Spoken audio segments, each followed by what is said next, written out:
बिस्मिल्लाहिर्रहमानिर्रहीम। अस्सलाम वालेकुम दोस्तों, मैं हूं Tariq Sultan. Side effects of chemicals used in sugar manufacturing, यानी आज सिर्फ उन केमिकल्स की बात होगी जो किसी भी शुगर मिल्स के अंदर या शुगर की फैक्ट्री के अंदर इस्तेमाल होते हैं शुगर की प्रोडक्शन के दौरान। अगर हम इस फ्लो चार्ट को देखें गौर से तो हमें पता चलेगा कि शुगर केन यानी गन्ना जो है उसकी मिलिंग जब शुगर मिल्स के अंदर होती है तो उससे गन्ने का जूस निकलता है जिसे हम शुगर केन जूस कहते हैं। गन्ने का छिलका यानी बगास जो है वो अलग हो जाता है। अब बगास जो आगे बॉयलर में जाता है, बॉयलर से आगे स्टीम जनरेशन होती है और उसके बाद फिर पावर जनरेशन होती है। लेकिन गन्ने का जूस जो है उसकी मजीद आगे क्लैरिफिकेशन होती है, यानी सफाई का अमल उसमें होता है जिससे मड यानी मट्टी जो है वो बाहर निकल जाती है। ये प्रेस्ड मट्टी होती है, प्रेस्ड मड जो है वो बाहर निकल जाती है। क्लैरिफिकेशन यानी सफाई के अमल के बाद एवेपोरेशन होती है और ये उसमें से पानी का जो है ना वो एवेपोरेशन हो जाता है। उसके बाद फिर वैक्यूम पैन्स में जाता है वो, और उसके बाद फिर क्रिस्टलाइजेशन होती है, यानी शुगर के क्रिस्टल्स बनने शुरू हो जाते हैं। जब शुगर की क्रिस्टलाइजेशन मुकम्मल हो जाती है तो उसके बाद उसमें सेंट्रीफ्यूगल फोर्स को अप्लाई किया जाता है। उस सेंट्रीफ्यूगल फोर्स से मोलेसिस यानी शीरा जो अलग हो जाता है और व्हाइट शुगर के क्रिस्टल्स अलग हो जाते हैं।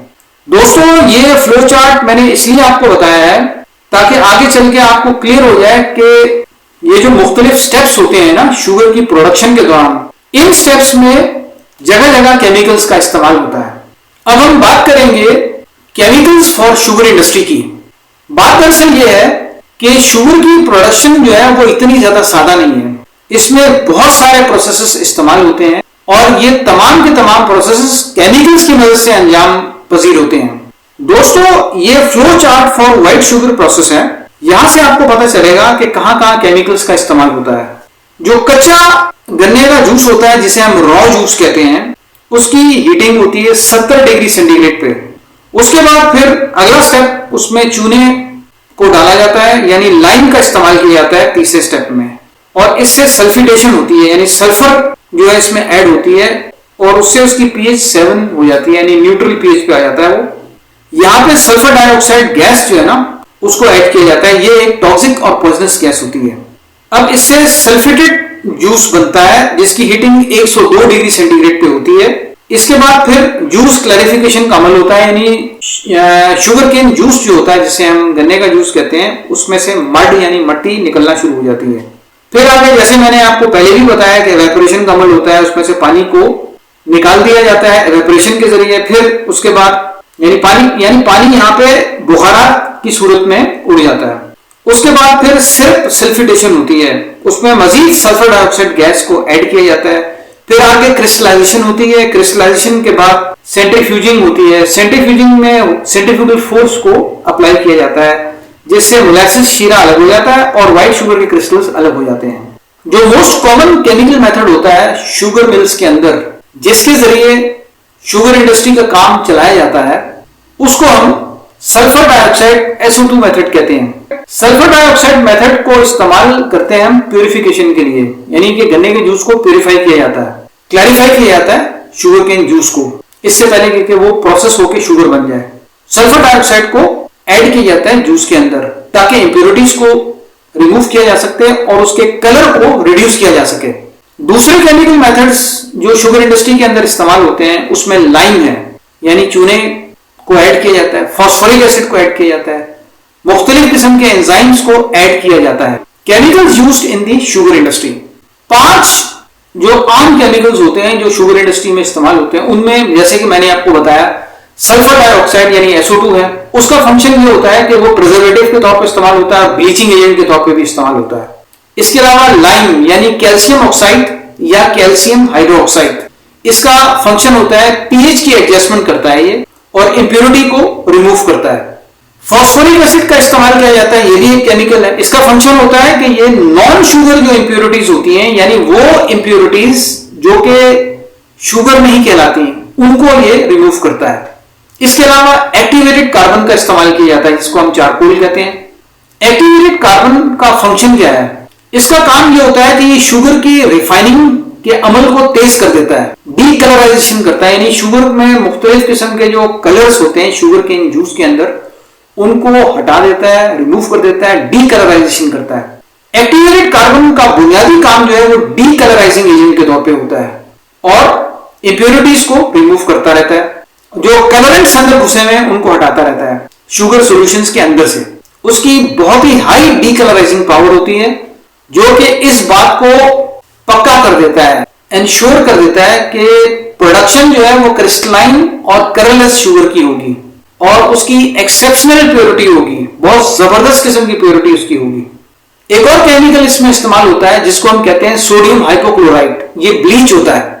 ब्लीच का इस्तेमाल किया जाता है शुगर मेकिंग प्रोसेस में। इसका मेन फंक्शन ये होता है कि ये कलर्स को रिमूव करता है। इसके अलावा पॉलीमर बेस्ड विस्कोसिटी रिड्यूसर, एक पॉलीमर होता है, केमिकल होता है जो विस्कोसिटी रिड्यूसर कहलाता है, यानी जो शुगर केन जूस का जो गाढ़ापन होता है ना उसको रिड्यूस करने में मदद देता है। शुगर केन जूस की जो विस्कोसिटी होती है यानी कि उसका जो गाढ़ापन होता है उसको ये कम कर देता है और ये पैन बॉइलिंग के दौरान ये अमल होता रहता है। शुगर के बनाने में कौन कौन से केमिकल्स इस्तेमाल होते हैं, इनको हम शुगर प्रोसेसिंग केमिकल्स कहते हैं। इनमें फ्लोकुलेंट्स होते हैं। शुगर प्रोसेस के शुरू में जूस क्लैरिफिकेशन एक बहुत इंपॉर्टेंट पार्ट होता है। इस स्टेप के दौरान लिक्विड और सॉलिड की सेपरेशन जो है ना वो स्टार्ट हो जाती है। इससे सारी की सारी मड यानी मट्टी जो है वो रिमूव हो जाती है। पत्ते यानी लीव्स जो है वो रिमूव हो जाते हैं। ट्रैश, जो भी गंद इसके अंदर होता है वो सब के सब यहां से रिमूव हो जाता है। ये चीजें मड, लीव्स और ट्रैश जो इनिशियल रॉ मटेरियल होता है उसके साथ साथ चला आता है शुगर केन यानी गन्ने के जूस के अंदर। इसको ये सब हटा देता है। इससे हाई परफॉर्मेंस जूस बन जाता है, फिल्ट्रेट बन जाता है, सिरप बन जाता है। कुछ और केमिकल्स भी इस्तेमाल होते हैं जो कि कलर प्रेसिपिटेंट्स कहलाते हैं।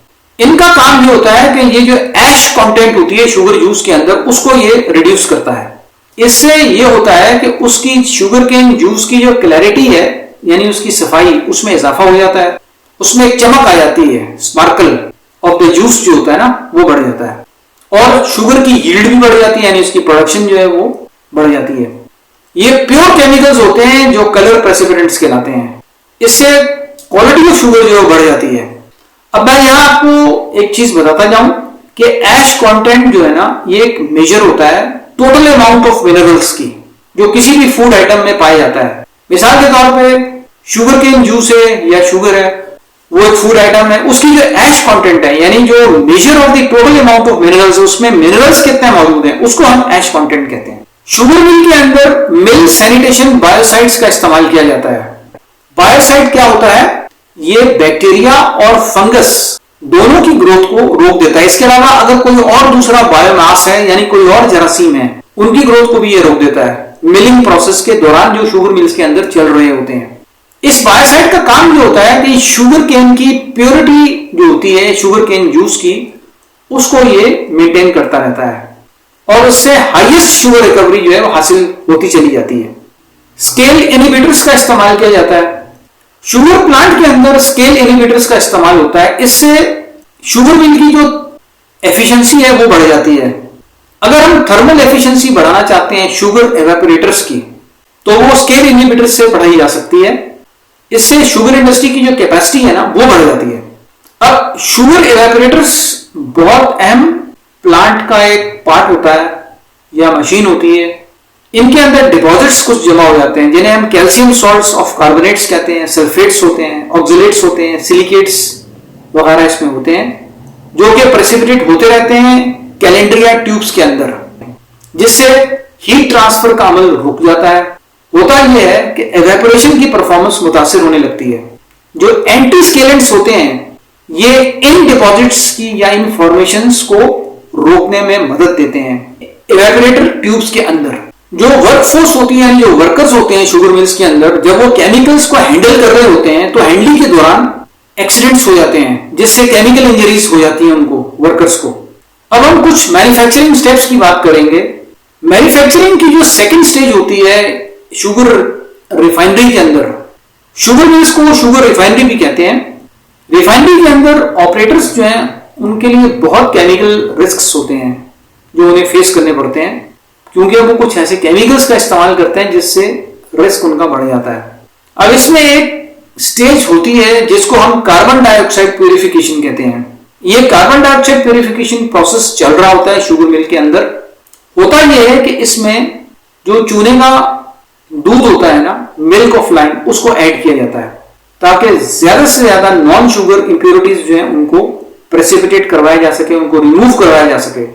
ये लाइन जो होता है, चूना जिसको हम कहते हैं, जिससे मिल्क ऑफ लाइन बनता है, ये उसी साइट के अंदर लाइमस्टोन से यानी चूने के पत्थर से बनाया जाता है। कार्बन डाइऑक्साइड गैस जो जनरेट होती है इस ऑपरेशन के दौरान, उसको रिकवर किया जाता है ताकि उससे हम कार्बनाइजेशन कर सकें। इस चूने से स्लेट लाइम बनता है जो कि कैल्शियम हाइड्रोक्साइड कहलाता है। वो इस तरह होता है कि लाइम में, चूने में हम थोड़ा सा पानी का इजाफा करते हैं, रिएक्शन होता है, एक्सोथर्मिक रिएक्शन होता है, उससे एनर्जी पैदा होती है, हीट पैदा होती है और स्लेट लाइम बनना शुरू हो जाता है। इस स्लेट लाइम में थोड़ा सा पानी ऐड किया जाता है, या ये कह लें शुगर केन का जूस जो है वो ऐड किया जाता है, तो उससे मिल्क ऑफ लाइम जो है वो बनना शुरू हो जाता है। ये मिल्क ऑफ लाइम जो है वो इंप्योरिटीज के साथ रिएक्ट करना शुरू हो जाता है। यहां पे आप नोट करें कि मिल्क ऑफ लाइम जो है वो एक सैचुरेटेड सॉल्यूशन होता है कैल्शियम हाइड्रोक्साइड का। ये कैल्शियम हाइड्रोक्साइड एक ऐसा केमिकल है जो कि कोरोसिव सब्सटेंस है। इससे केमिकल इंजरीज हो सकती हैं। अगर ये स्किन के साथ या आइज के साथ कांटेक्ट में आ जाए तो उससे काफी सख्त किस्म की इरिटेशन पैदा हो सकती है। जब इंप्योरिटीज को रिमूव कर दिया जाता है और कार्बन डाइऑक्साइड को रिकवर कर लिया जाता है इस प्रोसेस के दौरान, यानी प्रीवियस स्टेज में, और फॉस्फोरिक एसिड को ऐड कर दिया जाता है, तो हम जो एक्सेस लाइम होता है यानी जो इजाफी चूना होता है उसको हम रिमूव करना शुरू कर देते हैं फॉस्फोरिक एसिड की मदद से। कार्बन डाइऑक्साइड जो CO2 गैस कहलाती है, ये आपको पता है कलरलेस बेरंग गैस है, ओडरलेस गैस है, इसकी बू नहीं होती है, लेकिन इसका पंजेंट टेस्ट होता है। इससे रेस्पिरेटरी प्रॉब्लम्स हो सकती हैं, यानी सांस लेने के निजाम में ये गड़बड़ कर सकता है और इससे वर्कर्स जो है वो बेहोश भी हो सकते हैं। फॉस्फोरिक एसिड H3PO ये भी एक कोरोसिव सब्सटेंस होता है। अगर ये स्किन के साथ कांटेक्ट में आ जाए या आइस के साथ कांटेक्ट में आ जाए या सांसों के जरिए इसको इनहेल करना शुरू कर दिया जाए, हमारी सांसों में दाखिल हो जाए, तो इससे केमिकल डैमेज हो सकता है स्किन में, आइस में, रेस्पिरेटरी और डाइजेस्टिव सिस्टम की म्यूकस मेम्ब्रेन्स में, यानी जो उनकी झिल्लियां हैं वो तक इरिटेट करना शुरू कर देती हैं। अगर हम ये चाहते हैं कि बैक्टीरियल इन्फेक्शन को रिमूव किया जाए या उसको रोका जाए प्यूरिफिकेशन प्रोसेस के दौरान, तो इसमें एक थोड़ी सी अमाउंट फॉर्मल्डिहाइड एक केमिकल होता है उसको ऐड किया जाता है। इसको आमतौर से मिथेनॉल कहते हैं, METHANAL, मिथेनॉल। ये मेथनॉल नहीं है बल्कि मेथेनॉल है। तो थोड़ी सी क्वांटिटी में फॉर्मल्डिहाइड यानी मेथेनॉल जो है उसको ऐड किया जाता है। फॉर्मल्डिहाइड एक डेंजरस केमिकल सब्सटेंस होता है, बहुत ज्यादा हार्मफुल होता है, कार्सिनोजेनिक होता है, इससे कैंसर हो जाता है और कोरोसिव होता है। ये स्किन एलर्जीज कर सकता है अगर स्किन से कांटेक्ट में आ जाए, और इससे एक्जिमा हो जाता है, हाइव्स हो जाती है। इवेपोरेशन और क्रिस्टलाइजेशन यानी शुगर रिफाइनिंग के प्रोसेस के दौरान जो सिरप होता है शुगर केन का, उसको डिस्कलर किया जाता है सोडियम बाइसल्फाइड की मदद से, यानी जो सल्फर डाइऑक्साइड कहलाती है। ये सल्फर डाइऑक्साइड जो है ये टॉक्सिक गैस होती है जो बहुत ज्यादा इरिटेटिंग होती है अगर ये सांसों में दाखिल हो जाए, और रेस्पिरेटरी सिस्टम जो होता है हमारी बॉडी का, उसकी इन्फ्लेमेशन यानी सूजन का बायस बनता है। उसमें एक्सेप्शनली फाइन शुगर क्रिस्टल जो है ना वो बनते हैं और उनको फीड किया जाता है सिरप को, यानी सिरप के साथ उसको ऐड किया जाता है और उसकी जो क्रिस्टलाइजेशन है वो बढ़नी शुरू हो जाती है। इसमें एक और भी बहुत पॉपुलर मेथड है रिफाइनिंग के लिए, उसमें भी केमिकल्स का इस्तेमाल होता है, जैसे आइसोप्रोपाइल अल्कोहल है या एंथ्राक्विनोन ब्लू है। आइसोप्रोपाइल अल्कोहल जो है वो आई इरिटेंट है, यानी कि आंखों को इरिटेट करता है और स्किन को भी इरिटेट करता है।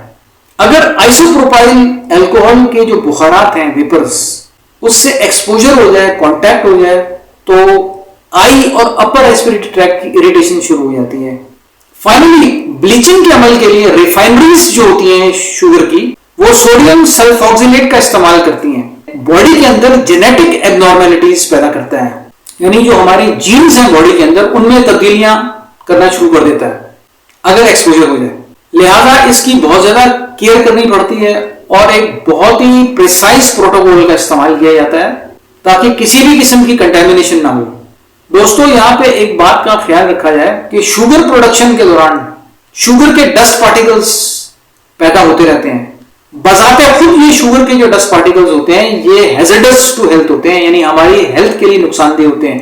जो हमारी वर्कर्स अंदर काम कर रही होती है उनके लिए नुकसानदेह होते हैं।